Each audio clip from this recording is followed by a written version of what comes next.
දැන් තේරුණාද වැඩි? හරි. බලමු අයසරක් මම පොඩ්ඩක් කියලා දෙන්නම්. එතකොට pronouns කියලා කියන්නේ මොනවාද? සර්වනාම. ඒ කියන්නේ pronouns පාවිච්චි කරනවා යම් කෙනෙක්ගේ නම වෙනුවට. ඒවා pronouns කියන්නේ, right? So instead of a name you can use pronoun. හරි. There are 5 types. එතකොට වාක්‍ය වල යොදන ආකාර 5ක් මේකේ තියෙනවා. පළවෙනි ආකාරය දෙවෙනි ආකාරය හුඟක් වැදගත්. මොකද මේ දෙක පැටලුනොත් අපිට හුඟක් දැන් වරදිනවා. එතකොට පළවෙනි ආකාරයේදී වෙන්නේ අපි ඒවට කියන විශේෂයෙන් subjective pronouns කියලා. මොකක්ද ඒකේ විශේෂත්වය?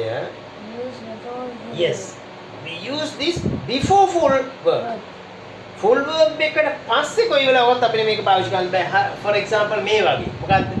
I hit him කියන එකේ full verb එක hit ඊට කලින් විතරයි I පාවිච්චි කරන්නේ. අපිට කවදාවත් මෙතන පාවිච්චි කරන්න බෑ මේ සෙට් එකේ තියෙන කෙනෙක්. ඒකයි මේකේ තියෙන විශේෂත්වය. ඒතර මේ ටික subjective pronouns හැටියට පාවිච්චි කරන්න පුළුවන්.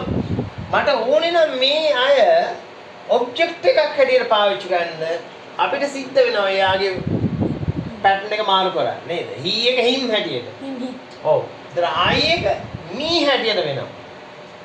We, us, you, he, him, she, her, it, my, they, them හැටියට යනවා. දැන් පැහැදිලිද ඒක? හරි.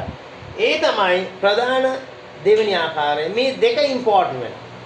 ඒකට අමතරව අපිට හුඟක් වැදගත් වෙනවා මෙන්න මේ තුන්වෙනි කොටස. මොකද්ද? possessive adjective කියන එක. ඒ කියන්නේ නාම විශේෂණයක් හැටියට මෙයා පාවිච්චි කරන්න පුළුවන්. හැබැයි අයිතිය පෙන්වන.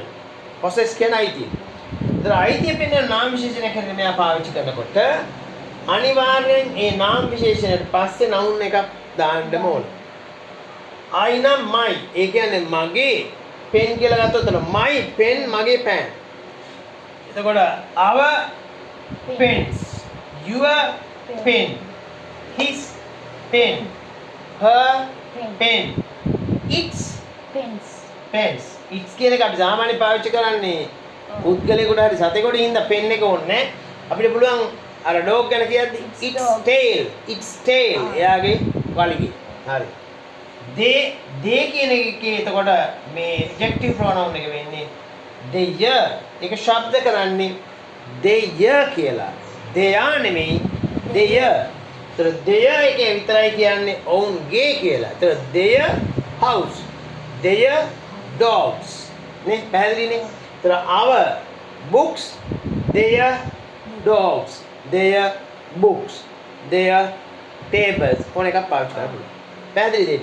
හරි. ඒතකොට ඊටු ටික possessive pronouns හැටියට ඒ කියන්නේ mine, our, your ඒ විදිහට අපිට පාවිච්චි කරන්න පුළුවන්. සහ reflexive pronouns හැටියට myself. For example, I did it myself. මම my එක කරේ. එවැනි අවස්ථාවක විතර අපි මේක පාවිච්චි කරන්නේ. ඒකේ plural form එක යන්නේ selves කියලා. කාරණේ පැහැදිලිද පුතේ? හරි. Okay.